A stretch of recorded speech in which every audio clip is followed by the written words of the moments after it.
ya. Jadi kitalah yang menyediakan kebutuhan telur ya. Telur sekarang sudah coba hampir semua rakyat bisa makan telur. Siapa coba sekarang rakyat Indonesia? Orang yang paling miskin ya di dalam statistik itu eh, BPS itu yang paling miskin rakyat Indonesia itu adalah nelayan. Setelah itu baru petani. Ya. Coba tanyakan nelayan-nelayan itu apa enggak belum pernah makan telur? Sudah, ya, semua sudah. Tapi bagi mereka misalnya pernah sering makan rendang atau sate itu mungkin agak jarang ya. Tapi kalau telur itu hampir setiap hari mungkin ya. Karena begitulah apanya. Dan itu telur itu saya beritahu kamu ya adalah produk peternakan yang paling bagus. Ya, jadi kenapa paling bagus? Apalah tak kilun. Apakah kamu tidak berpikir? Karena di telur itu aslinya itu bukan untuk kita. Ya, aslinya untuk tumbuhnya makhluk kecil yang baru. Apa itu? Anak ayam. Ya, kutub. Jadi tidak mungkin Gusti Allah menempatkan sesuatu di tempat yang tidak sempurna. Ya. Kalau telur itu gizinya tidak bagus, tidak akan tumbuh itu anak ayam. Ya. Makanya itu saya buka cakrawala kamu ya. Apakah kamu tidak berpikir ya? Jadi telur itu sangat bagus ya. Zaman saya kecil dulu yang 40 tahun yang lalu ya, tahun 60-an itu kalau kami ya karena kami dari keluarga yang tidak terlalu mampu ya, telur satu itu dipotong ditambah dengan macam-macam loncang sawi itu bisa jadi 4, 8 potong ya, 9 potong. Jadi tapi sekarang setiap orang sudah makan telur. Ya di Inggris itu konsumsi telurnya luar biasa ya. Ya memang kalau di Inggris sudah juga agak berlebihan ya. Di Inggris saya pernah ke tempat skop itu pagi itu yang namanya breakfast itu mesti dalam piring itu ada telur ya, ada sosis, ada daging, ada macam-macam ya. Berdua sehari berapa itu kan Pak Wi mungkin sudah menceritakan berapa konsumsi telur daging kita ya masih kurang memang ya tapi kita terus ya. Nah saya sangat bangga karena yang bisa menunjang penuh itu adalah perunggasan ya unggas. Orang sudah bisa makan telur, makan ayam dengan murah ya. Nah, ini di dalam Undang-Undang Peternakan ya yang nomor 18 tahun 2009 itu sudah diperbarui dengan Undang-Undang nomor 41 tahun 2014 tentang peternakan dan kesehatan hewan. Apa itu peternakan? Nah, ini perlu harus kamu ketahui ya. Jadi peternakan adalah segala urusan yang berkaitan dengan sumber daya fisik ya, benih ya, bibit, bakalan, ternak, ruminansia indukan, pakan, alat dan mesin peternakan, budidaya ternak, panen, pasca panen, pengelolaan pemasaran, pengusahaan, pembiayaan serta sarana dan prasarana. Jadi peternakan itu ya sebenarnya kalau ini luring, saya selalu oleh-oleh di Blackboard. Jadi peternakan itu mulai dari hulu. Ya, dari hulunya itu apa? Bibit sama pakan. Jadi ada bibit ternak, ada pakan. Sudah itu diberikan, maka dikelolalah di tengah. Di tengah itu adalah sistem peternakan atau apa itu produksi ya.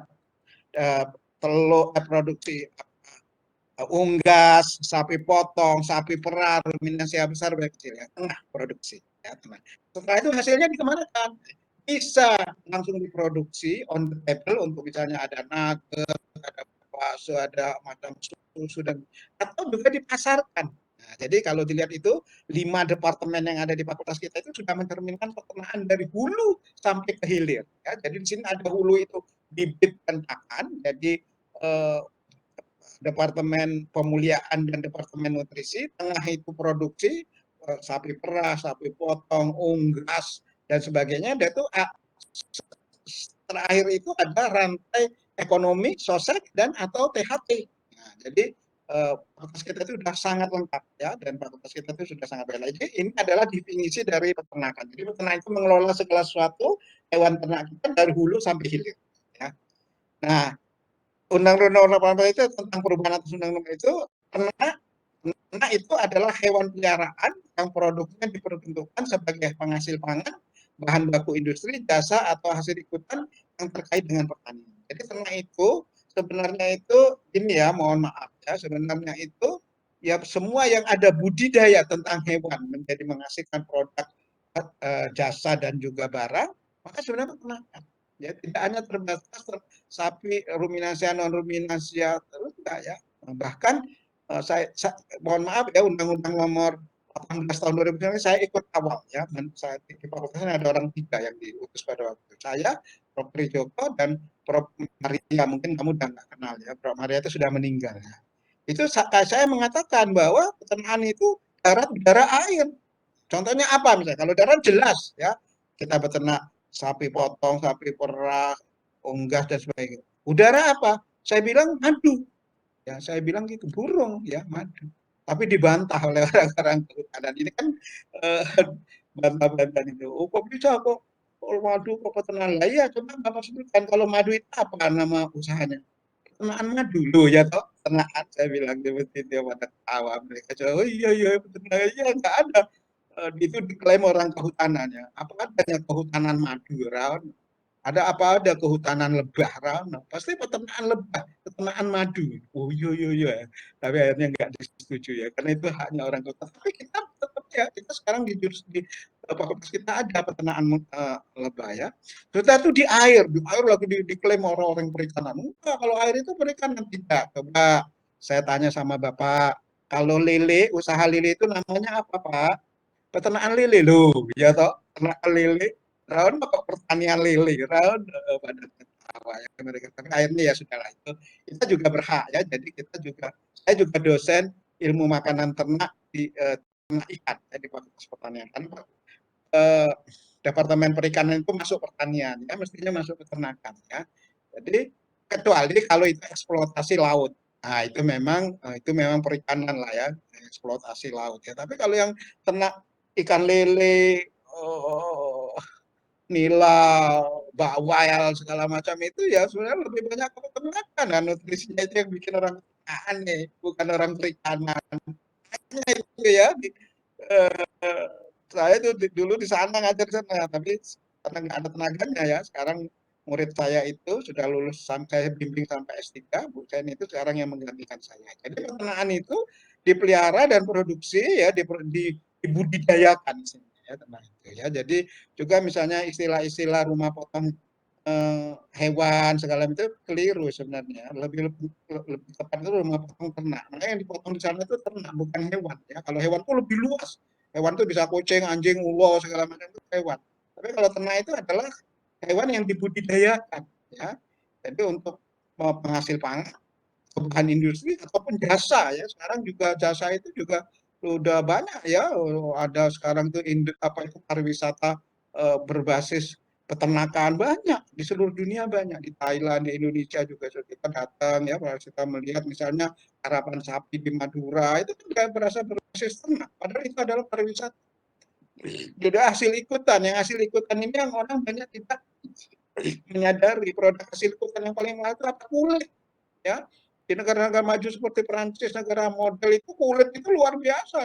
Kulit itu harganya bisa jutaan. Ya.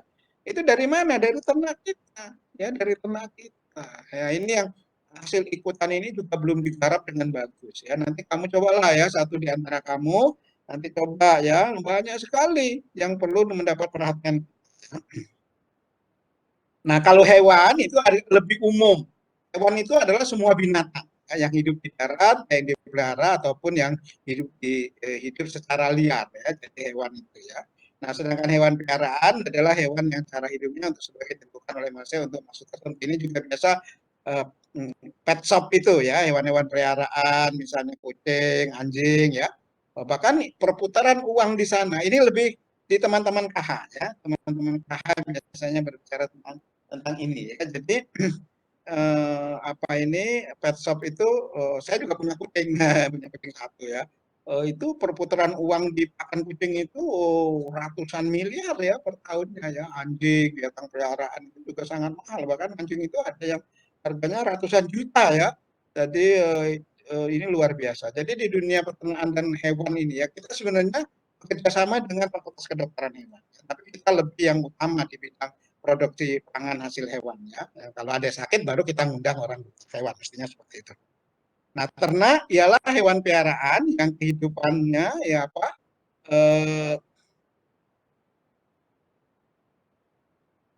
yang kehidupannya mengenai tempat, perkembangan biaknya, serta manfaat diatur dan diawasi oleh manusia. Ya. Jadi dibudidayakan. Ya. Jadi serta dipelihara khusus sebagai penghasil bahan-bahan dan jasa yang berguna bagi kepentingan hidup manusia. Jadi ternak itu adalah juga hewan piaraan, tapi yang lebih kalau kita orang peternakan ini produk, menghasilkan produk.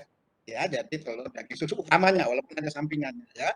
Jadi hewan. Tapi kalau itu pet shop, pet shop, pet animal atau uh, binatang piaraan itu mungkin lebih ke dokter hewan. Misalnya ada kucing, ya itu adalah untuk kesenangan ya. Walaupun kita juga ada burung piaraan misalnya, tapi kita lebih fokusnya itu ke produk pangan berkualitas, yaitu apa? Telur, daging dan susu ya. Walaupun ada ikutannya ya. Jadi ternak itu memang harusnya fakultas peternakan ya. Nah, sekarang nanti kamu kalau sudah lulus, kamu tidak cukup menjadi sarjana peternakan, tapi jadilah insinyur peternakan.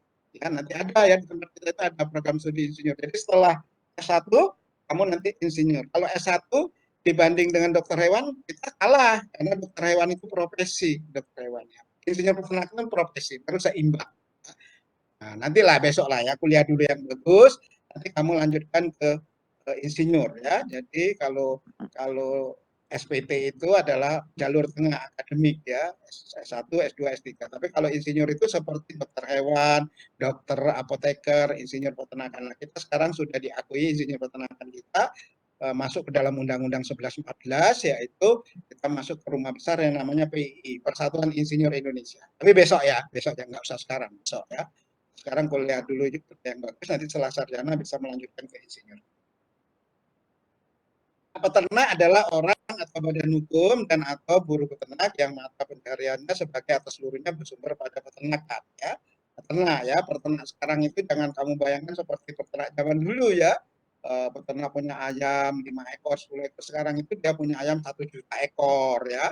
250.000 ekor, punya sapi sekian puluh ribu dan sebagainya. Nah, sedangkan peternakan adalah pengusaha ternak. Ya. Nah, perusahaan peternakan adalah usaha peternakan yang dilakukan di tempat yang tertentu, ya, serta perkembangbiakan ternaknya dan manfaatnya, ya, diatur dan diawasi oleh peternak. Jadi perusahaan peternakan di Indonesia ini sudah sangat banyak. Di awal sudah saya sebutkan, ya, mungkin perputaran uang hanya dari unggas saja, ayam petelur, ayam pedaging, dan juga pakan, pabrik-pabrik pakan yang besar seperti pakan konflik mungkin kamu sudah kenal itu pertama. Bayangkan hanya dari itu, belum dari ruminansia dan sebagainya ya. Jadi peternakan ini sudah merupakan hal yang sangat besar ya di negara kita. Makanya bisa goncang kalau ada telur harganya jatuh, daging harganya sangat goncang ya. Jadi kamu kamu tidak keliru ya. Kamu masuk ke satu dunia udah sistemnya itu udah industri ya. Jadi jangan kamu bayangkan peternakan kayak zaman biyen ya. Neng deson-deson, duwe sapi siji, enggak, ya itu masih tetap ada ya. Tapi peternakan-peternakan itu sekarang sudah masin ya, masin untuk perputaran devisa di negara kita ya. Alhamdulillah kita itu telur daging ayam itu sudah tidak impor ya. Coba kalau impor habis negara kita ya, walaupun kita belum ekspor ya, tapi kita kebutuhan kita sudah terpenuhi. Kalau kamu tahu lihat pabrik-pabrik besar karun pokan, walaupun itu bukan punya orang Indonesia ya, masih kerjasama itu kan tanaman modal luar negeri ya, punyanya orang Thailand. Kalau Java Confit itu pabrik nomor 2 terbesar di Indonesia itu punya orang Indonesia asli ya. Semua pegawai itu hampir sebagian besar itu kakak kelasmu ya. Kalau kamu masuk ke Java Confit itu alumni kita semua ya. Kalau Carun Papan masih agak uh, lebih heterogen. Ya. Kalau Java Confit itu hampir semua direktur mulai dari direktur sampai bawah itu orang Indonesia. Jadi perusahaan peternakan itu sekarang sudah merupakan peranan yang sangat penting di negara kita ya. Jadi tidak kalah dengan perusahaan-perusahaan yang lain ya. Oh, dengan industri ya, dengan apa itu listrik, dengan sipil dan sebagainya. Jadi insinyur peternakan itu juga sudah memegang peranan yang sangat penting. Ini ada beberapa contoh sapi ya, sapi di negara kita ya, sapi PO ini nanti kamu akan diajar, mungkin sudah diajari dari produksi ya. PPO ini adalah sumber yang sangat bagus untuk penghasil daging ya. Nah, eh, apa sih yang apa itu yang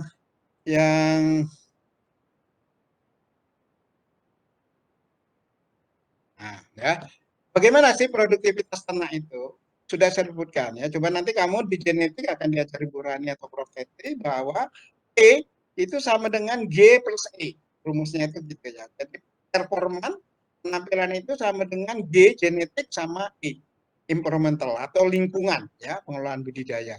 Jadi produksi peternakan itu 3 hal itu ya. Jadi genetik itu bakalan bibit sudah penampilannya genetik itu P-nya itu ini dipengaruhi oleh genetik dan lingkungan. Nah, salah satu lingkungan itu di samping kandang, manajemen reproduksi itu adalah pakan. Ya, di dunia peternakan itu pakan itu 70%, catat baik-baik. Ya. Jadi keberhasilan di dunia peternakan itu adalah ya, samping tentu genetik ya. Ya tentu juga sudah divaksin kalau untuk unggas ya. Jadi kalau itu sudah dua itu sudah oke, maka 70% dari variabel cost itu adalah pakan ya. Catat itu ya, nanti ujian keluar itu ya. Jadi kenapa pakan itu sangat penting? Karena pakan itu yang mempengaruhi tentang produktivitas ternak. Di samping genetiknya ya, tentu saja.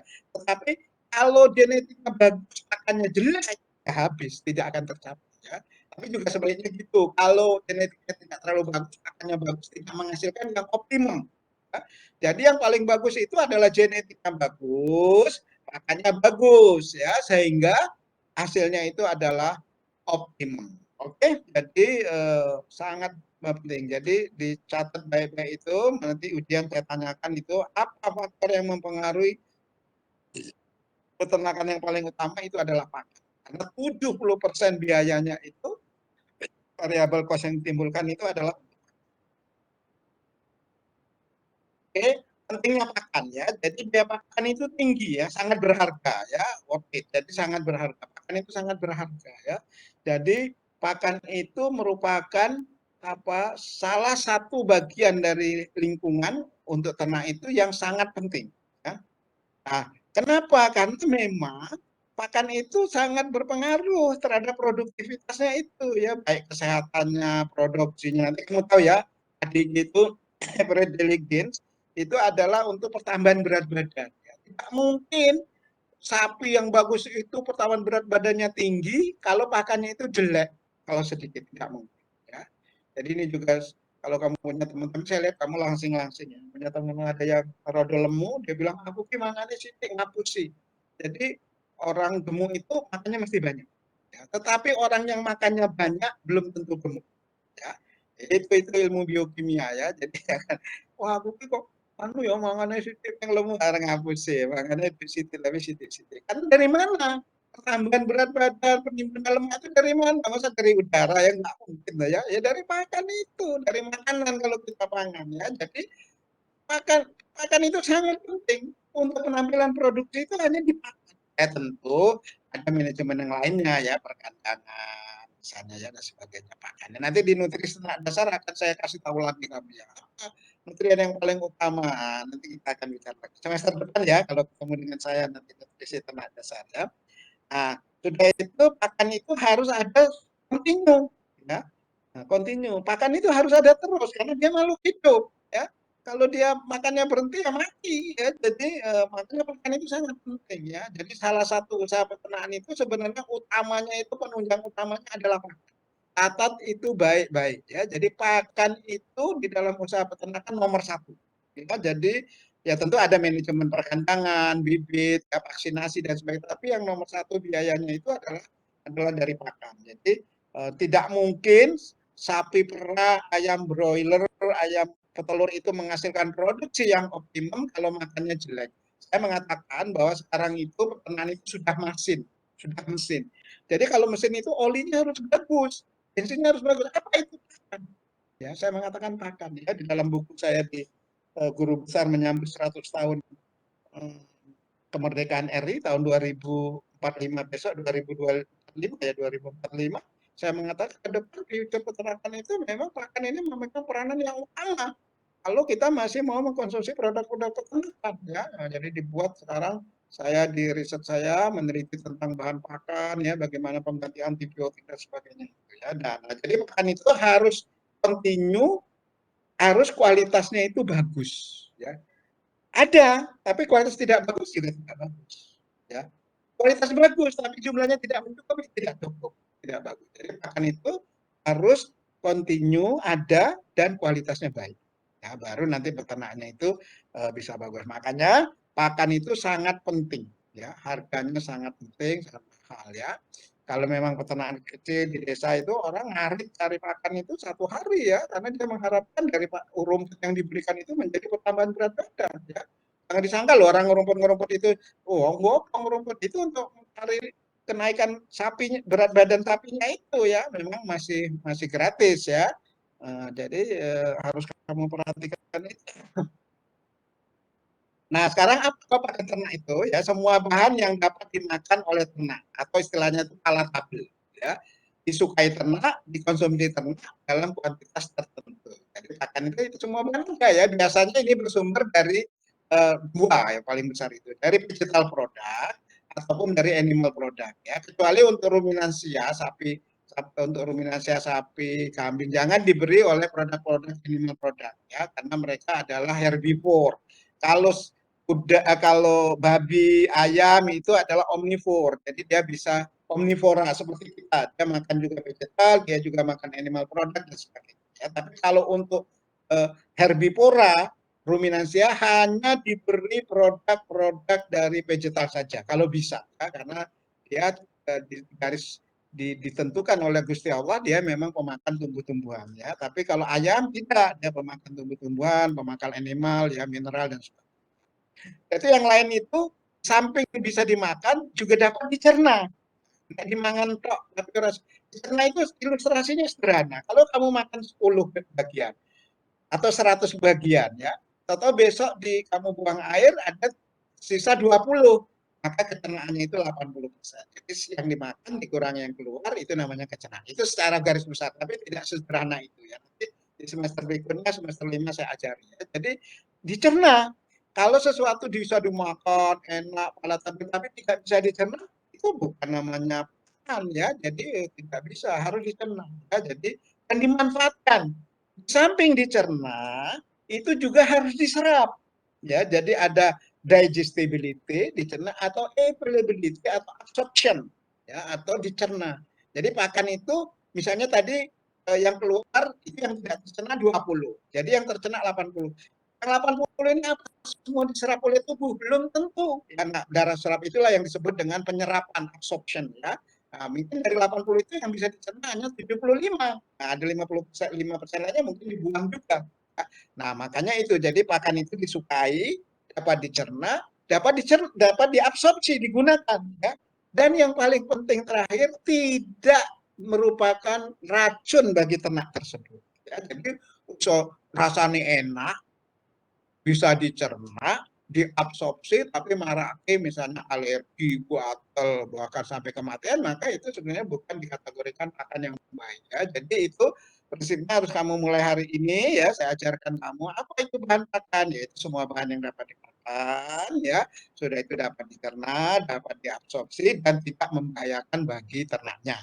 Oke, dicatat ya. Besok mungkin saya tanyakan itu ya. Jadi udah dua pertanyaan itu ya. Mudah-mudahan ya. Jadi kenapa fungsi pakannya? Kenapa pakan sangat penting ya? Karena pakan itu adalah 70% dari biaya produksi peternakan ya. Apa itu bahan pakan? Bahan pakan itu kami jelaskan. Oke, bisa dari animal product ataupun vegetal product. Pakan ternak dalam pakan terkandung nutrien. Nah, kalau ini ya saya ajari lagi ya. Kalau pakan itu bahasa Indonesianya pakan, itu makanan ternak. Ya, bahasa Inggrisnya feed. Komposisi yang ada di dalamnya disebut nutrien. Ya. Kalau pangan itu bahasa Indonesianya bahasa umumnya itu makanan orang. Ya, makanan orang, pangan. Nama Inggrisnya food. Kalau bahasa Indonesia kandungannya itu zat gizi. Kalau kita namanya nutrien. Ya. Apa zat gizi dan zat nutrien itu? Contohnya protein, asam amino, energi, lemak dan sebagainya. Ya, ingat baik-baik ya. Kamu di feed science itu disebut dengan nutrien. Ya, kalau saya tanya nutrien itu apa ya? Misalnya air, karbohidrat, tidak, ya. Nah, kalau jagung itu bisa sebagai food, makanan orang, atau bisa sebagai feed. Ya. Nah, bisa disebut nutrien kandungannya ataupun zat.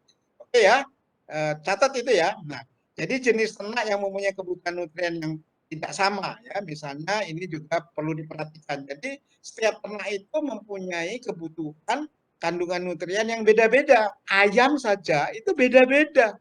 Ayam broiler menghasil daging sama ayam petelur itu berbeda nutriennya. Ya, nanti akan kamu di semester berikutnya pelajaran nutrisi unggul akan saya beritahu ya. Ayam petelur itu kalsiumnya harus lebih tinggi. Kalsium itu adalah makro mineral dibanding dengan ayam broiler. Untuk apa? Untuk pembuatan kerabat telur. Kalau broiler kan tidak ada kerabat telurnya, ya. Jadi ini yang kita perlu diperhatikan. Jadi juga untuk ternak-ternak yang lain, ya, seperti ruminansia, ya, kambing, domba, sapi, kerbau itu nutriennya itu lebih sederhana, ya, dibanding dengan ternak apa itu eh, omnivora, ya, unggas itu sangat kompleks, ya. Pakannya itu hampir seperti manusia, ya, karena dia tidak punya lambung majemuk, ya. Makanya bersyukurlah itu ruminansia, kambing, sapi, domba itu memang itulah pemberian Gusti Allah, ya. Jadi dia tidak bersaing dengan kita, dia tidak makan gudeg, ya, dia tidak makan rendang, ya, dia cukup makannya rumput, ya. Rumput itu, ruminansia itu mungkin udah ribuan profesor, ya, ratusan ribu dokter, ya, meneliti, tapi sampai sekarang belum tuntas, ya. Apalah takilun, apakah kamu tidak berpikir, ya. Itulah ilmu pengetahuan, ya. Kalau cuma kayak gini ngapal, kamu bisa ngapal, lulus. Tapi bukan itu, ya. Saya secara pribadi saya menginginkan generasi muda seperti kamu, saintis yang saintis seperti kamu ini, saintis muda ini berpikir, ya, bisa saja. Banyak orang pemenang Hadi Nobel itu banyak dari anu ya, dari mengambil adopsi dari dunia peternakan, ya. Pemenang hadiah Nobel itu, ya, seperti Pak Eichmann itu tahun 1883 itu memenangkannya itu dari burung merpati, ya, dari unggas, ya. Sekarang juga sistem pencernaan itu banyak pemenang hadiah Nobel. Jadi hadiah Nobel itu adalah satu kehormatan tertinggi sebagai seorang akademisi. Indonesia belum ada, ya. Belum ada yang memenangkan hadiah Nobel. Ya kecuali Pak Eichmann, tapi Pak Eichmann itu dulu zaman Hindia Belanda, ya. Saya menginginkan satu di antara mahasiswa saya atau keluarga saya itu ada yang bisa memenangkan hadiah Nobel. Sebenarnya tidak terlalu sulit, tetapi yang penting itu apalah takilun, apa kamu tidak berpikir, ya. Pemenang hadiah Nobel yang terakhir ini semua dari saluran pencernaan, ya. Berpuasa itu juga memenangkan hadiah Nobel, Pak Yoshihiro dari Jepang itu, ya. Kenapa orang berpuasa itu ternyata orang berpuasa itu lebih sehat. Nah, ya, dalam semua agama itu ada puasa, ya. Terutama di agama Islam seperti kita ini berpuasa, ya. Ternyata yang mendapatkan hadiah Nobel bukan orang Islam, ya, tapi orang Jepang. Dia meneliti tentang puasa, ya. Apalah takilun. Ternyata orang berpuasa itu lebih sehat, benar, ya, karena sel-selnya itu saluran pencernaannya itu dia lebih aktif. Jadi mengambil sel-sel yang jahat, bahkan bisa membunuh macam-macam bakteri dan virus, ya. Yoshihori, ya, Yosahori, ya, orang Jepang, ya. Nah, sudah itu apa toh nutrien itu? Nutrien itu misalnya protein, ya, karbohidrat, ya, lipida atau lemak, ya, mineral. Misalnya mineral itu banyak. Sehari-hari coba kamu yang kamu makan itu banyak mineral, tapi kamu nggak sadar. Coba kamu makan garam dapur tuh, apa isinya coba? Isinya itu adalah natrium klorida, NaCl, merupakan salah salah dua makro mineral yang sangat dibutuhkan oleh ternak dan tubuh kita, ya. Garam itu NaCl. Kalau kamu kekurangan garam, ya bisa KO kamu, ya. Tapi kalau kelebihan juga tidak bagus, ya.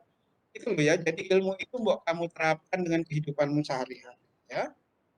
Garam itu coba, itu ada tiap hari kamu makan, ya. Jadi itu merupakan ilmu kita, ya, ilmu kita baik di peternakan, baik di secara umum, ya. Misalnya mineral vitamin, misalnya apalagi dalam kondisi seperti ini. Vitamin vitamin C, ya, antioksidan segala macam itu, ya. Kondisi dari wabah seperti ini banyak sekali penelitian-penelitian mengatakan bahwa imun seseorang itu dipengaruhi oleh ketercukupan beberapa vitamin, vitamin D misalnya D3, vitamin C, ya, zinc, Zn dan sebagainya itu. Nah, yang paling penting ini air. Nah, nanti di nutrisi ternak dasar saya akan sampaikan lagi, ya. Nutrien kadang-kadang orang tidak memasukkan dia sebagai nutrien. Air itu nutrien, ya. Bahkan yang paling lebih penting dari air itu apa coba? Oksigen. Oksigen itu termasuk. Nanti di nutrisi ternak dasar akan saya ceritakan lagi, ya. Nah, bahan pakan diklasifikasikan menurut sifat dan fungsi kimianya. Jadi klasifikasi bahan pakan itu sudah ditentukan oleh FAO, ya, oleh Badan Dunia, Badan Pertanian Dunia menentukan bahwa klasifikasi bahan pakan itu bisa macam-macam, ya. Jadi ini 8 kelas nanti setelah ini saya berikan. Jadi misalnya penyusun tanaman bahan pakan, misalnya, ya, rumput-rumputan itu yang kamu lihat itu hampir 70%-nya adalah air.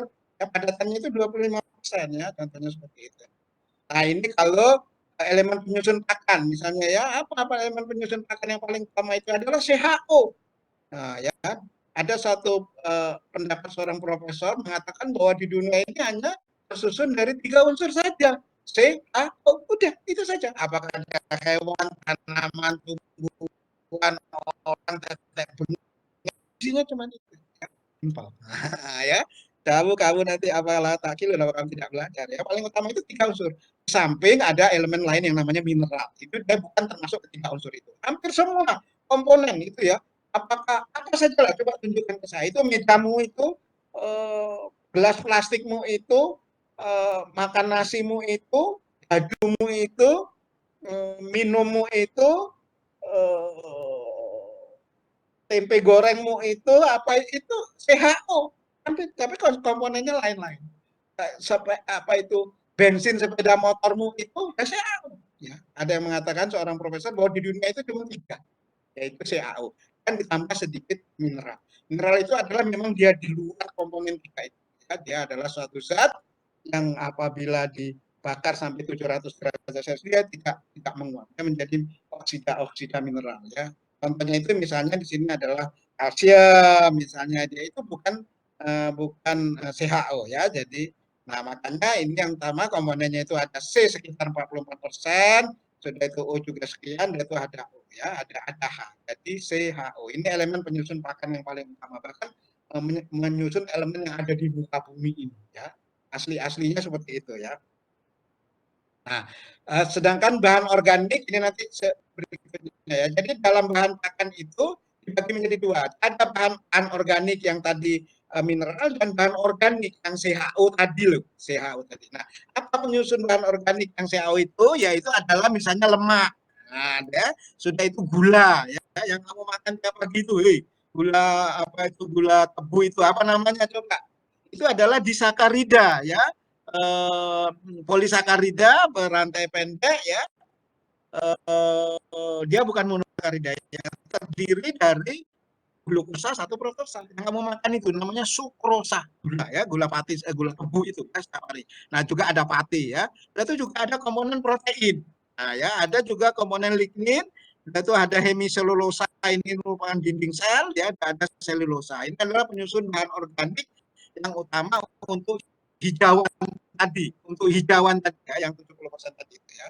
Nah, sudah itu komposisi dan analisis bahan pakan, bagaimana cara mengandung bahan. Jadi bahan itu, setiap bahan pakan itu pasti mengandung air. Ya.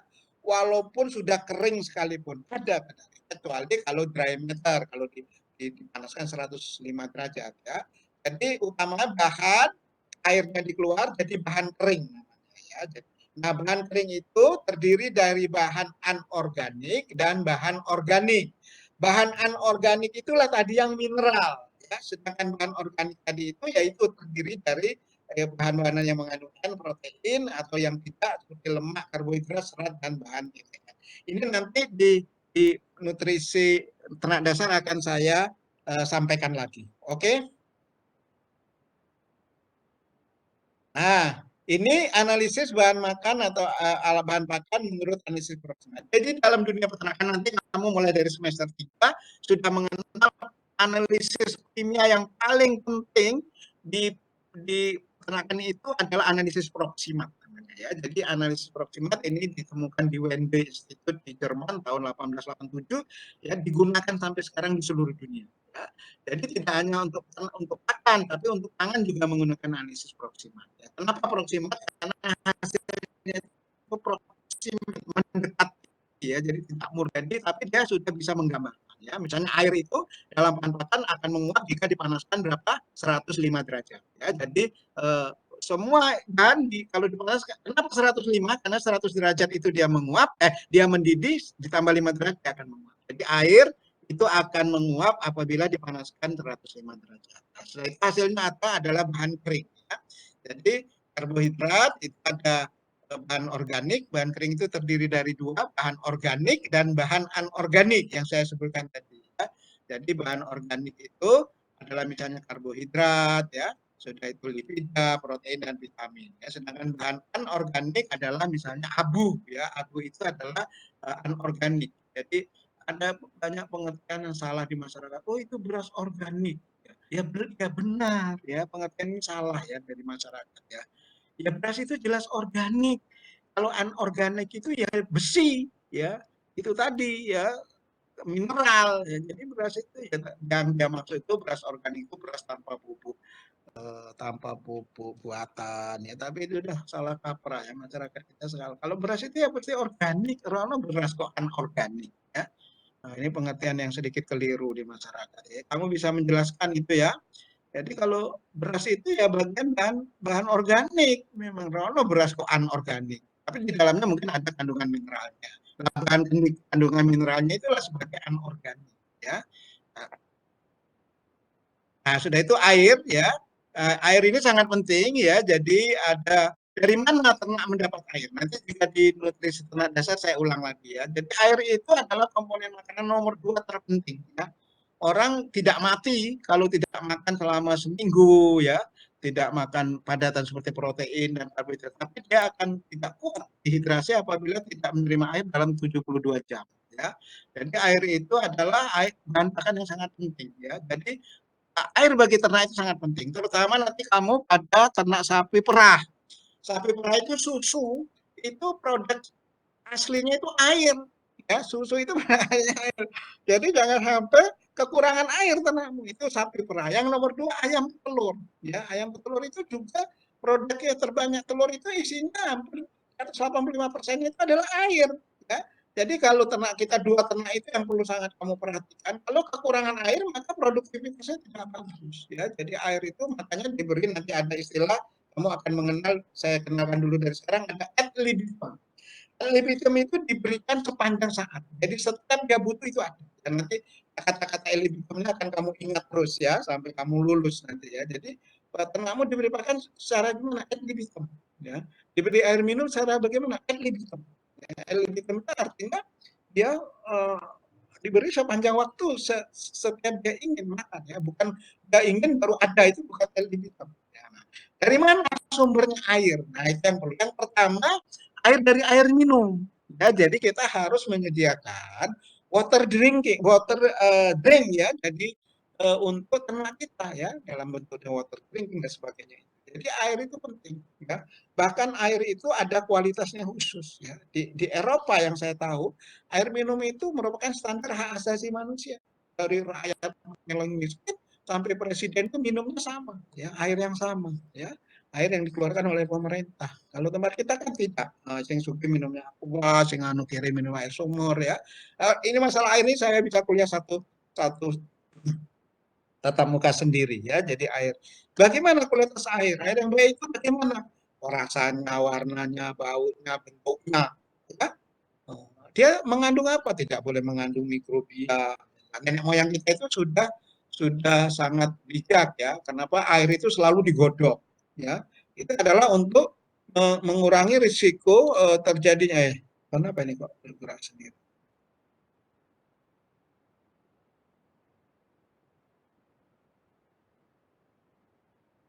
Maaf saya. Jadi nenek moyang kita selalu menggodok air. Sebenarnya itu salah satu yang ilmunya sudah tinggi, tapi dia tidak paham ya. Jadi air itu kalau digodok berarti mikroorganismenya mati. Ya, nah, jadi itu sangat bagus ya. Tapi sampai sekarang anak putune, cucunya cicit keliru. Air aquawe digodok. Aqua itu kan relatif sudah mikrobianya. Jadi kualitas air itu nanti dipengaruhi secara mikrobia, organoleptik, secara fisik ataupun secara kimiawi ya. Nanti besok lah kuliahnya adalah dari air. Pertama dari air minum. Jadi air itu sangat penting ya. Yang kedua, jangan kamu kira di bahan pakan itu tidak ada air. Ada ya. Jagung yang begitu kering misalnya sampai kalaupun dijatuhin bunyi itu masih mengandung air ya. Minimal 12%. Kalau jagung itu 100 gram, maka 12 gramnya itu isinya air. Ya.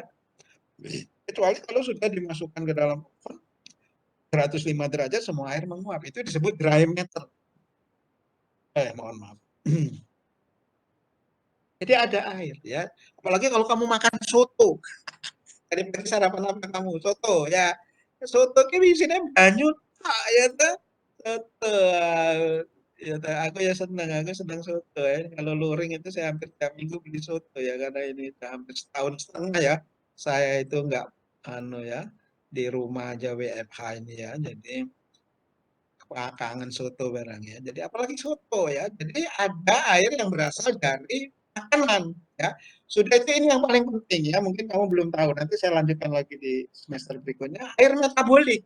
Jadi kita dalam tubuh kita ini bisa menghasilkan air sendiri. Dari mana itu?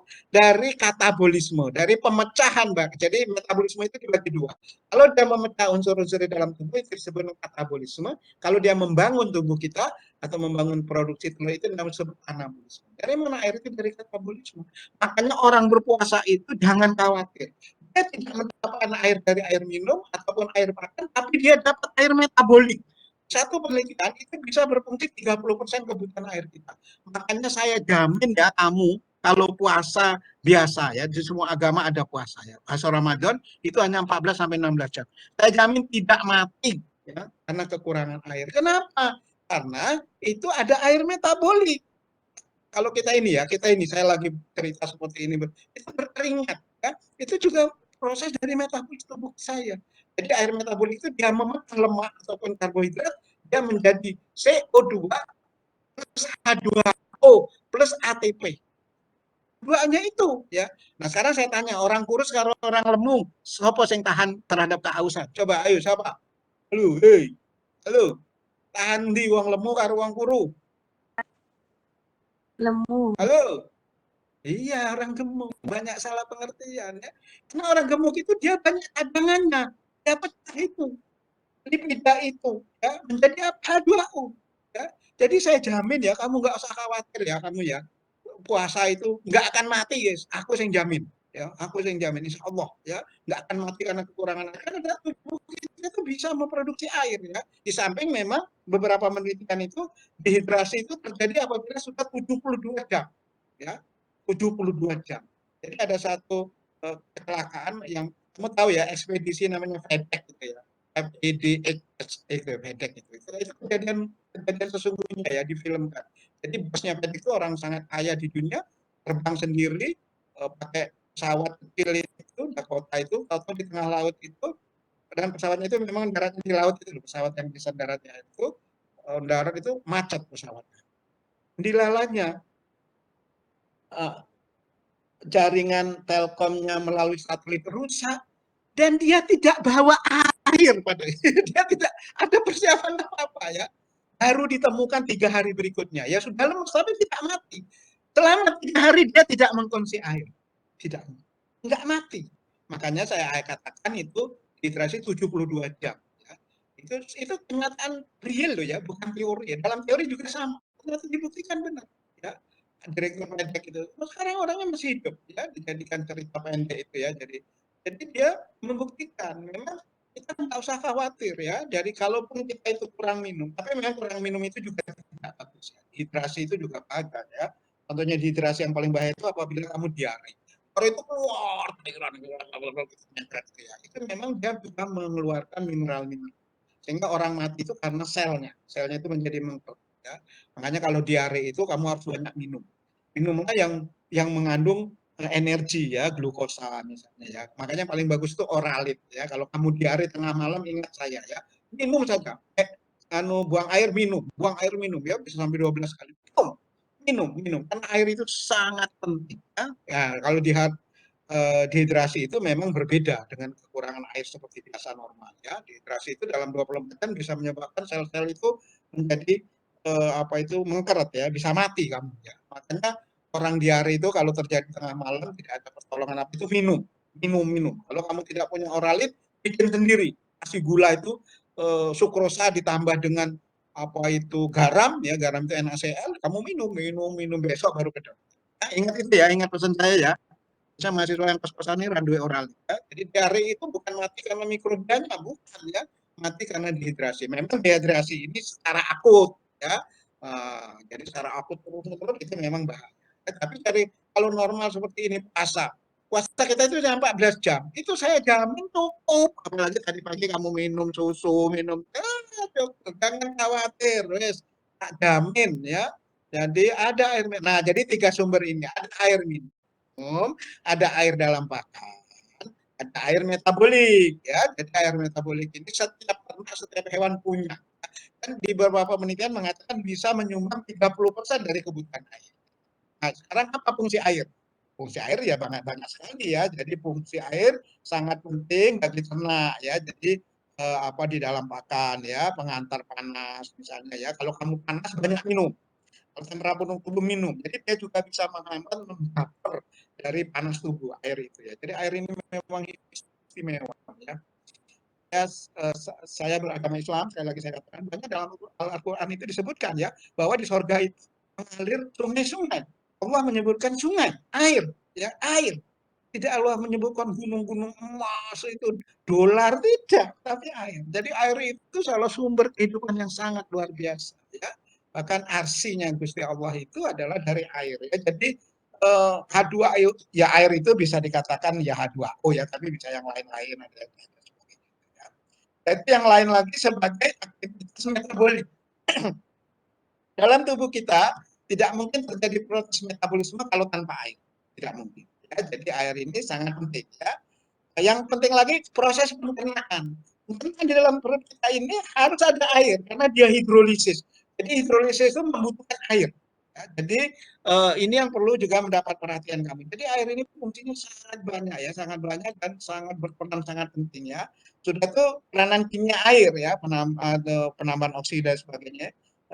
Juga cairan sinovial ataupun pelumas. Jadi di otot-otot di sendi-sendi kamu ini loh, di kaki ya, udah tua seperti saya ini kadang-kadang sama sendinya ini yang keretak-keretak gitu ya, kekurangan air itu ya, itu memang ada cairan. Ternyata shockbreaker yang apa shockbreaker yang paling bagus itu ya dengkul manusia itu. Ya, dibanding dengan Toyota, Honda, ya Yamaha itu shockbreaker itu juga dia mereka mengadopsi seperti itu ya. Dalamnya ada cairan ya, oli itu ya. Jadi cairan ini juga sangat penting ya. Bahkan juga untuk melihat sistem bantalan saraf dengan apa itu apa kuping kita itu semua pengantarnya adalah air. Ya, jadi air ini tapi air ini ada korelasi positif, korelasi negatif dengan umur. Ya, semakin tua itu airnya berkurang, orang lemaknya meningkat. Begitu juga halnya. Ya, jadi biasanya pada anak-anak yang baru lahir itu atau untuk dan itu kadar airnya sangat tinggi. Ya, makanya anak-anak itu terus diberi minum, ya minum ya. Anak-anak itu ASI itu nomor 1 ya. Kehilangan air pada ternak ya melalui saluran pencernaan. Nah, di samping ada intake air, juga ada ekskresi air ya. Jadi melalui saluran pencernaan, melalui air kencing, melalui saluran pernapasan, melalui kulit dan sebagainya itu ya. Ini karena masih banyak ya selain ini ya. Ya sudah bawa. Kita agak cepet aja ya. Kita kuliah sampai jam berapa ya? Sampai jam 11 ya? Halo. Kita kuliah sampai jam berapa ya? 10.55 Pak. 10.55 Pak. Disiplin juga kamu ya, nggak mau 11 tapi 10.55 ya. Ya udahlah nggak apa-apa. Ini nanti kita mudah-mudahan bisa selesai ya. Jadi ada air itu saya ingatkan, air adalah salah satu nutrien yang terpenting bagi ternak ya. Jadi ingat itu baik-baik fungsinya air bagaimana mendapatkan air itu ada 3 cara, fungsinya air nanti macam-macam. Oke. Nah, ini adalah nutrien lain karbohidrat. Nah, besok saya ulang kembali ya. Jadi ada monosakarida, ada diskarida. Mungkin kamu di SMA sudah dapat ya di sakarida. Yang paling penting itu bagi ternak kita itu adalah salah satunya adalah ini ya homopolisakarida pentosa itu di sana ada selulosa. Ini makanan ternak ruminansia. Dan itu juga heteropolisakarida itu ada hemisololosa. Itu juga makanan ternak ruminansia ya. Tapi yang lain yang monosakarida itu yang paling penting di sini adalah glukosa ini ya glukosa nih glukosa ya atau glukosa ini ya dari standar manis 1 gula ya glukosa. Jadi semua karbohidrat isinya hampir banyak glukosa. Ada fruktosa ini ada rasa manis pada tumbuh buah-buahan ya misalnya ya. Nah kalau di sakarida yang paling populer ini sukrosa ini sukrosa ini ya yang kamu makan tiap hari itu ya itu ini disebut dengan gula tebu. Ya, isinya apa? Isinya glukosa, 1 molekul, ini 2 molekul isinya, 1 molekul glukosa, 1 molekul fruktosa. Ya, nanti di nutrisi ternak dasar saya ulang kembali. Oke, ini adalah salah satu nutrien karbohidrat. Jadi mulai air, sekarang karbohidrat ya. Sudah itu fungsi karbohidrat untuk energi tubuh ya, untuk Nah, pada manusia, pada ternak itu ternak tidak menimbun karbohidrat ya.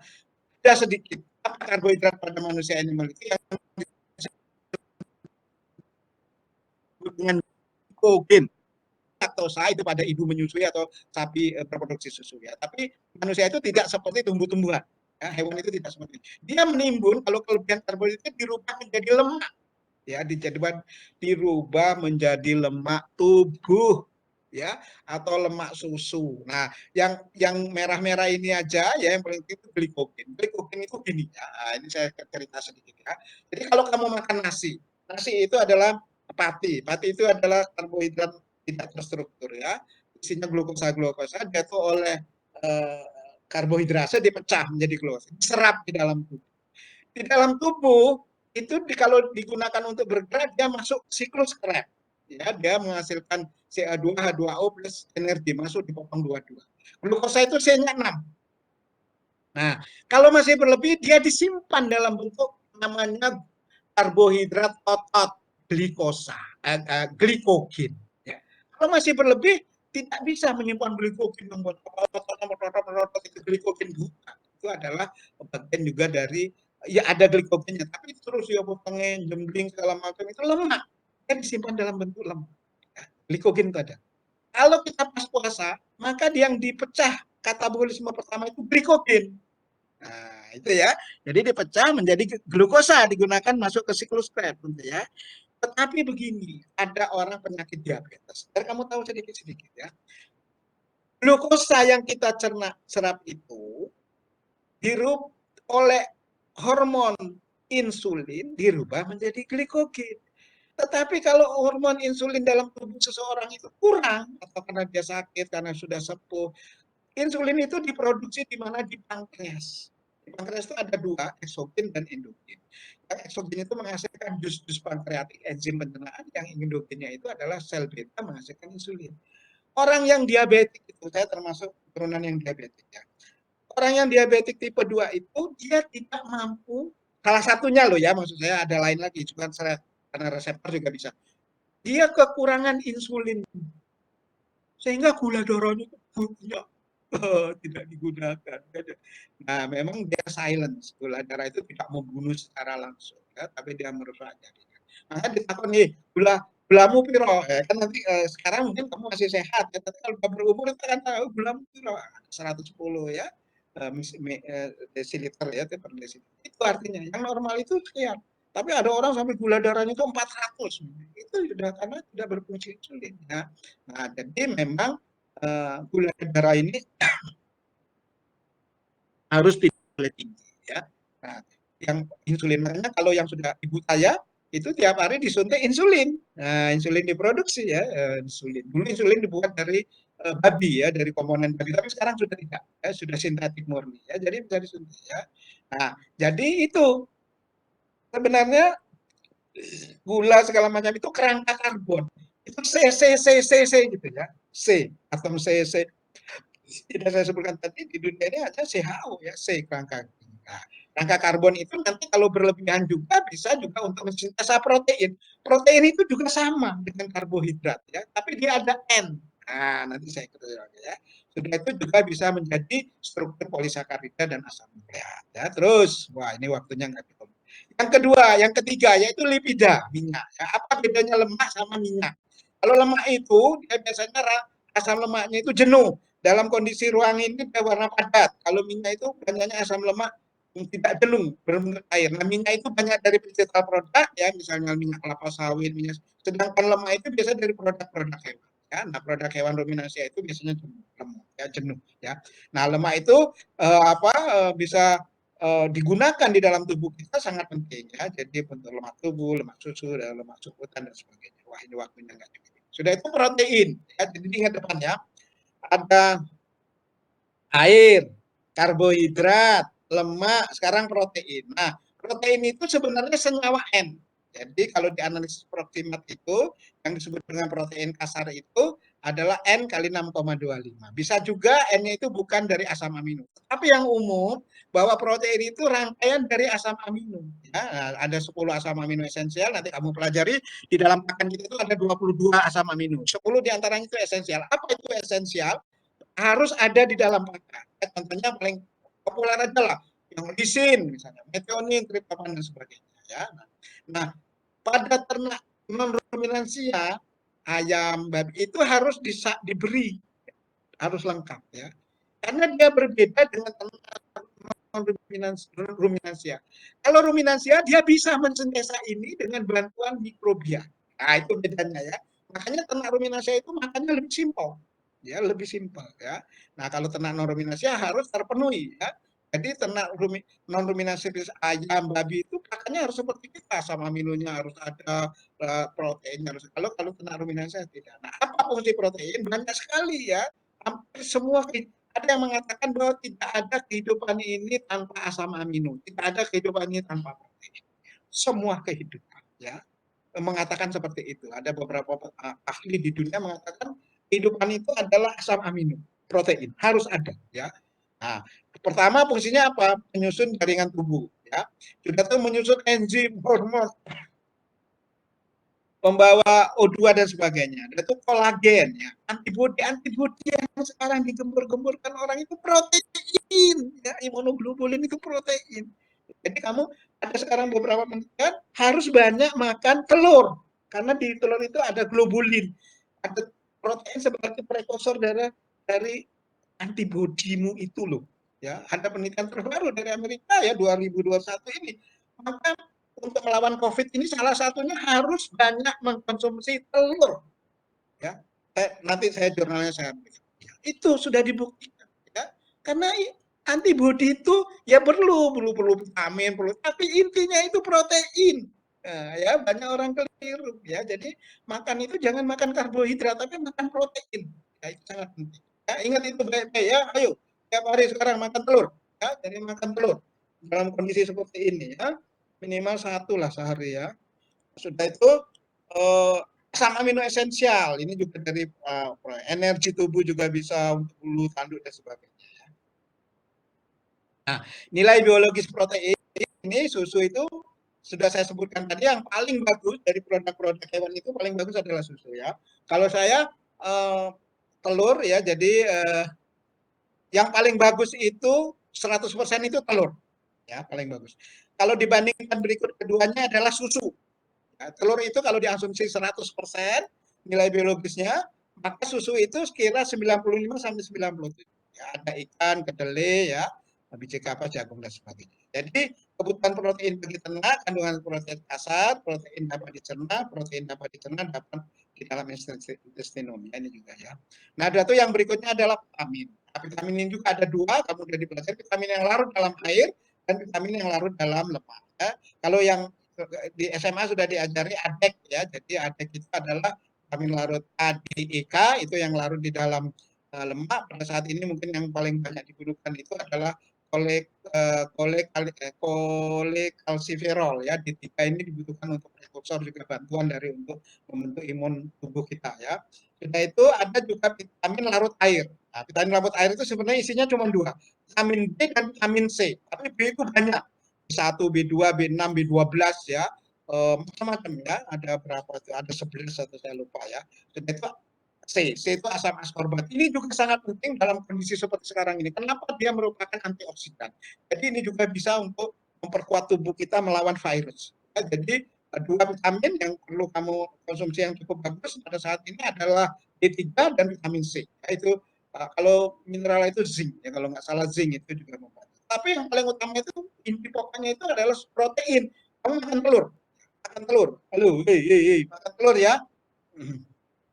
Nah, ini mineral itu dibagi dua, jadi makro mineral ada CAP, makro mineral itu ada 6, itu yang besar-besar ya, CAP, NaCl, K, dan S, serta Mg. Sudah itu yang mikro mineral, itu sekarang sudah diteliti ada 32, tapi di dalam makanan ada 8 atau 9 gitu ya, jadi misalnya Fe, nah itu untuk Zn, ya, zinc ini juga membantu juga di dalam kuprum, Cu, dan sebagainya ya.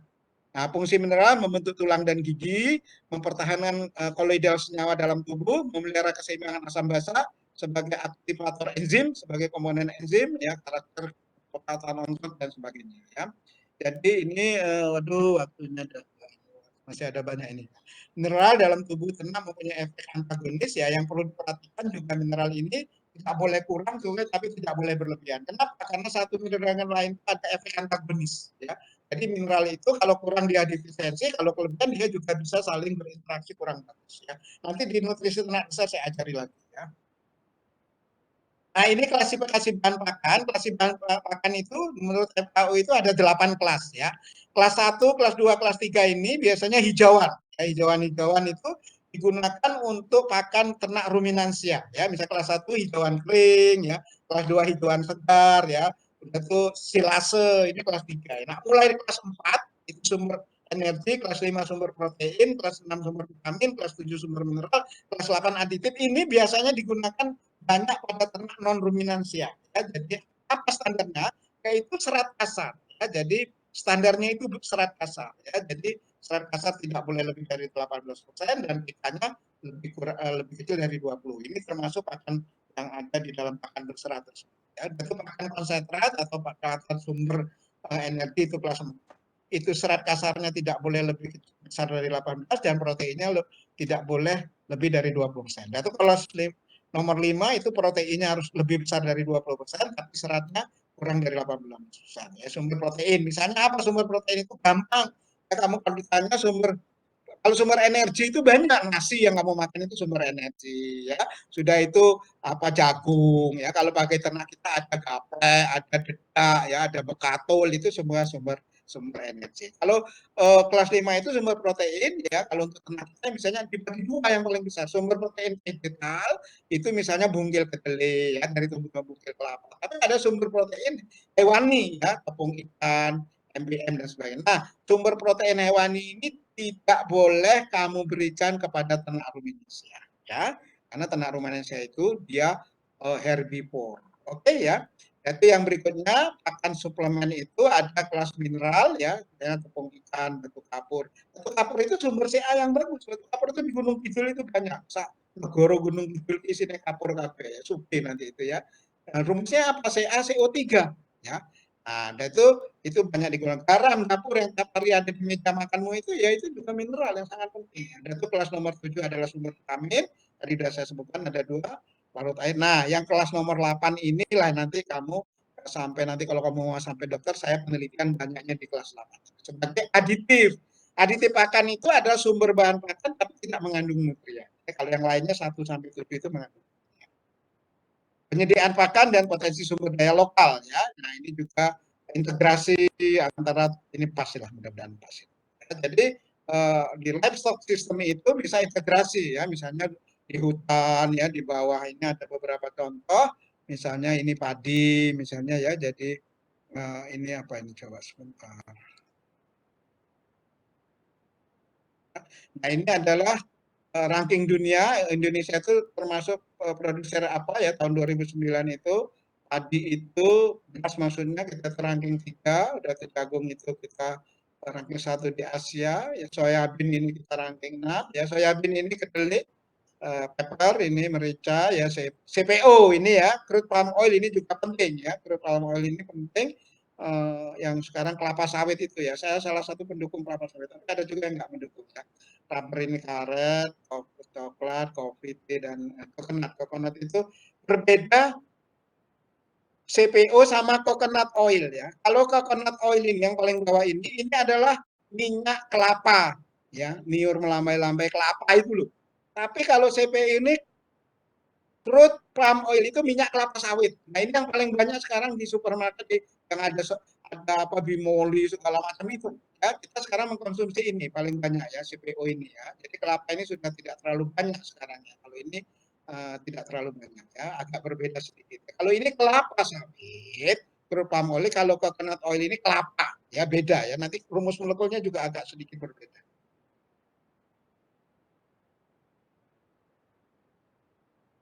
Nah, ini ya world ranking untuk Indonesia agriculture product itu kita CPO nomor 1 ya, rubber juga kita termasuk nomor 1 baik juga ya apa ini coklat ya, kopi ini kita termasuk. Jadi ini 3 ranking besar yang untuk vegetal ya. Nah, nah ini juga bisa digunakan untuk potensi pada ruminansia ya. Nah, ini adalah ekspor produk kita, palm oil nomor 1. Sudah ini palm oil ini wah rame ya. Kalau saya bicara palm oil sendiri ini satu kuliah sendiri ya. Jadi palm oil ini sekarang kan persaingan sama soybean oil. Soybean oil itu bikinan Amerika ya. Kita dijelek-jelekin ya. Tapi saya tidak terima ya. Palm oil itu sama bagusnya dengan soybean oil ya. Karena mereka khawatir. Karena sekarang sebagian besar dunia itu mengimpor palm oil dari kita dan Malaysia ya, Pakistan, India ya. Amerika itu kayak kehilangan kebakaran jenggot itu ya. Itu dijelek-jelekin. Kamu jangan percaya ya kalau bimol itu lebih jelek daripada soybean oil sama ya, sama-sama asam lemak. Jangan takut ya. Kemarin saya baru rame itu ya diskusi walaupun melalui WA ya. Banyak yang jelek-jelek kita itu jangan takut. Kita itu palm oil itu bagus ya. Memang Amerika mengatakan itu kita dengan kelapa sawit merusak. Belum tentu ya, nanti kita lihat sistemnya ya, karena dia takut persaingan karena minyak kita lebih murah ya. Ini persaingan dagang ya. Saya termasuk yang keras ya, saya termasuk yang orang yang pro kelapa sawit. Tapi banyak di UGM ini sendiri profesor itu bermacam-macam, ada yang menentang saya ya, ada yang menentang saling oh palm oil itu merusak tidak ya, karena memang itu pengaruh perdagangan ya. Jadi kamu jangan takut, memang kita konsumsi, kita itu produser terbesar nomor 1 di dunia ya, kita dengan Malaysia. Oh, dikatakan kita merusak lingkungan tidak ya, ya ada kerusakan itu di mana-mana ada, tapi ini akan lebih bermanfaat ya. Nah, walaupun ke depan mungkin kan ini palm oil ini dulu juga diprediksi sebagai biosolar untuk mengganti solar. Tapi tiga itu ya, solar itu memang. Tapi kemarin ada pendapat bahwa ke depan itu memang untuk mobil motor itu pakai listrik. Nah ini, tapi kita palm oil ya untuk konsumsi saja, nggak apa-apa ya untuk semua. Jangan takut, jangan ditakut-takuti. Kita ini negara besar, jangan takut sama Amerika, jangan takut sama siapapun ya. Dia bilang negara kita itu nggak apa-apa, kita tetap produksi ya. Jadi kamu jangan takut, ya, kamu harus pintar, kamu harus cari bacaan yang luas. Ada yang pro dan kontra itu biasa ya. Nah, saya termasuk yang pro. Wah ya saya termasuk tim peneliti kelapa sawit juga ya. Jadi jangan takut ya, generasi muda harus, karena besok itu semua di pundakmu, semua di pundakmu ya. Nah, dari kita ini pengekspor terbesar nomor 1 di dunia. Amerika kehilangan jenggot itu ya, kebakaran jenggot ya. Amerika, Brazil, China, ada sebagai macam itu ya. Takut dia dengan palm oil karena di negara dia nggak bisa tumbuh ya. Nah, dia merupakan soybean oil ya. Memang soybean oil juga bagus ya. Nah itu nomor 2 karet. Nah walaupun ada yang mengatakan besok itu karet itu udah nggak berguna karena semua sintetik ya. Bahkan sekarang diteliti ada suatu roda mobil itu tidak pakai karet, tidak pakai macam-macam ya, hanya pakai rangkaian besi ya, pipa seperti itu. Ya itu nanti urusan lain. Nah, sudah itu coklat. Coklat barang ini namanya kakao ya. Kalau coklat itu minumannya. Itu juga kita nomor terbesar juga ya. Kopi juga ya. Jadi kamu jangan takut. Ingat itu pesan saya. Kamu generasi muda, di pundakmu negara ini dibebankan. Ya. Kalau kamu punya keyakinan, diteliti dengan benar, jangan takut dengan siapapun. Ya. Kita bilang, enggak, ini produk tempat saya mengakui ini. Ya. Jadi demikian ya, ini saya agak membakar sedikit semangatmu ya, karena kita ini sekarang sedang terombang-ambing ya. Nah ini beberapa potensi yang ada di Indonesia. Nah potensi-potensi itu, tanaman-tanaman tadi bisa diintegrasikan dengan ternak. Nah, ini yang hebatnya ya. Jadi bisa diintegrasikan dengan ternak. Ya, ini contoh beberapa. Misalnya sekarang yang lagi dikembangkan itu integrasi sawit sama sapi. Nah, jadi 1 hektar dapat 1 sapi. Sekarang kita punya 7 juta hektar. Ya, itu ada 7 juta sapi kalau kita mau memasukkan 1 ekor 1 ekor. Ya, ini Prof. Ali Agus ini ya, pelopornya ya. Nah, ini seperti ini ya. Jadi ini kalau ini di bawah karet. Di bawah karet juga bisa untuk tanaman ya. Ini juga ini ya karet ya. Pada di bawahnya ini makanan ternak semua ya. Jadi bisa ternak. Jadi sebenarnya plantasi dari tumbuhan dengan animal stock itu sangat apalagi kita negara agraris ya. Itu semua di pundak kamu. Ingat ya. Ini kuliah semester pertama, ingat omongan saya ya. Suatu saat kamu memimpin negara ini di bagian apa, ingat itu ya. Kita jangan mau ditakut-takuti orang. ya. Kita buat sendiri. Oke. Nah, ini juga salah satu contoh, bahkan sampai umur 6 tahun daripada rubbers, daripada pohon karet masih bisa tumbuh hijauan di bawahnya, ya, leguminosa. Walaupun ada beberapa hijauan yang tidak tahan terhadap naungan, ya, memang ada. Nah, ini contohnya sapi sawit yang sudah diterapkan di Sumatera kalau tidak salah ya. Ini Pak Ali Agus nanti akan cerita ini banyak ya. Nah, jadi ini integrasi ini bisa mengontrol weed. Weed ini adalah tumbuhan yang tidak bermanfaat, itu penggunaan crop residunya juga bisa bermanfaat, untuk transportasi di desa juga bisa dan sebagainya. Nah, mungkin demikian, terima kasih. Pas waktunya, Assalamualaikum warahmatullahi wabarakatuh. Sekarang dibuka semua videonya. Saya kasih waktu 10 menit untuk tanya jawab. Semua dibuka videonya, semua dibuka. Oke, nah ini minggu pertama. Nanti minggu kedua lebih banyak ke nutri. Ini pengantar, jadi pas waktunya kuliah ya. Saya berharap kepada kamu sebagai generasi muda harus kamu yakin. Kamu masuk di Fakultas Peternakan itu fakultas yang menunjang kehidupan orang banyak. Saya ingatkan kamu ya, menghasilkan produk pangan yang paling baik ya. Jangan takut ya. Udah itu juga kalau kamu nanti punya keyakinan ya jangan takut. Di orang itu biasa di anu orang di katanya peternakan rusak lingkungan, tidak benar. Kita tidak benar ya. Kamu makan apa coba ya? Kamu makan telur dari mana ya? Jadi seperti itu. Jadi kamu sebagai generasi muda, kamu kan semester 1 ini ya. Saya beri semangat ya. Saya di peternakan ini sudah hampir 40 tahun ya. Saya selalu optimis. Karena orang itu sebagian besar produknya dari kita. Kamu aja coba, kamu sadarin enggak? Selama ini mungkin kamu enggak sadar. Ya, dari produk apa yang kamu makan itu? Paling banyak itu dari tempat kita. Ya.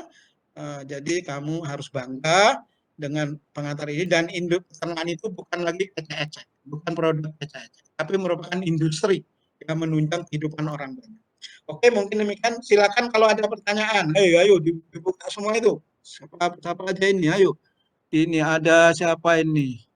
Ada Novita, mana ini Novita? Ahmad, Amar, Jidan. Ini kamu di mana aja ini? Di rumah semua ya? Hati-hati ya, tetap jaga kesehatan ya. Ya nggak usah masuk ke fakultas dulu lah, luring ya. Kalau saya juga udah kangen sebenarnya ya. Kamu nanti kalau kamu dari mana aja ini, yang paling jauh mana ini? Ayo, tunjuk tangan. Siapa yang paling jauh? Dari mana? Aura dari mana, Aura? Dari Cilacap, Pak. Oh, Cilacap mah deket, nggak apa-apa. Ini yang paling Dimas ini, si Rodem Boys ini. Dimas, tangi turu apa piye kuwi? Dimas dari mana? Dimas dari mana? Ayo Dimas. Dari Tulungagung, Pak. Wah, rada atas sithik. Wong Jawa Timur iki meneh. Sapa ki? Bayu Aji Saputro. Bayu Aji Saputro dari mana itu? Di Solo, Pak. Halo, oke. Tadi ada siapa yang Rodom Boys ini? Kriselda, Egra Suara. Ini namanya kok cantik amat. Ini dari mana ini? Kriselda. Dari Jogja, Pak. Dari Jogja. Coba Wong Bantul ya, Wong Bantul apa piye ora? Wong di Kriselda. Aku wong Sleman. Altisa. Kuen Zahra dari mana ini Altisa? Dari Kota Batu, Pak. Malang ya? Dari Malang ya? Iya, Pak. Oke, sekarang saya kasih waktu 10 menit. Ada pertanyaan atau saran atau apa, monggo silakan. Ayo, jangan takut-takut. Halo? Ada apa enggak? Halo? Ini semua WFH semua ya? Nah, saya ingatkan kamu, sementara ini kamu harus jaga protokol kesehatan ya, walaupun alhamdulillah sedikit-sedikit sudah mulai terkendali, tapi saya yakin virus ini yang mudah-mudahan juga tidak tetap bersahabat dengan kita ya. Jadi kamu yang penting sekarang maskeran ya, harus cuci tangan, jangan kumpul-kumpul dulu lah ya. Kamu sudah vaksin semua apa belum? Syaratnya luring, besok itu harus vaksin. Kamu sudah vaksin belum? Sudah. Apa yang sudah? Sudah, Pak. Sudah, Pak. Ya, yang sudah oke ya. Nanti kita lihat lagi. Namanya itu ikhtiar. Ya, dalam agama saya, dalam agama Islam itu wajib. Ya, bukan kita nggak boleh sombong, nggak boleh sembrono. Ikhtiar itu termasuk salah satunya vaksin. Kita pakai masker, Kalau itu masih kena, ya itu kehendaknya Gusti Allah, enggak apa-apa, kita terima dengan tawakal, tapi enggak boleh menggeleng. Aku orang vaksin, aku orang nganggo masker, enggak boleh. Ya, dosa. Dalam agama saya itu enggak boleh. Jadi harus ikhtiar. Ikhtiar itu boleh kok dalam agama. Tapi keputusan semuanya itu dari Gusti Allah, dari Tuhan ya. Nah, jadi tetap jaga ya, gitu ya. Hei, halo, ya. Besok kalau udah luring, kamu datang ke kampus, kamu kaget mungkin lihat kampus ya. Kampus kita itu mungkin kampus terbaik ya. Di antara tanya kita kampus paling bagus ya. Kampus kita.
Halo, Pak.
Halo.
Halo, halo.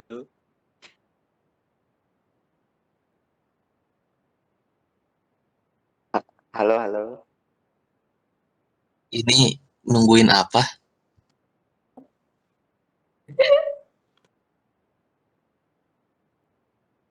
Bubar. Adit. Bubarin, Dim, bubarin. Bentar, jangan bubar dulu. Ada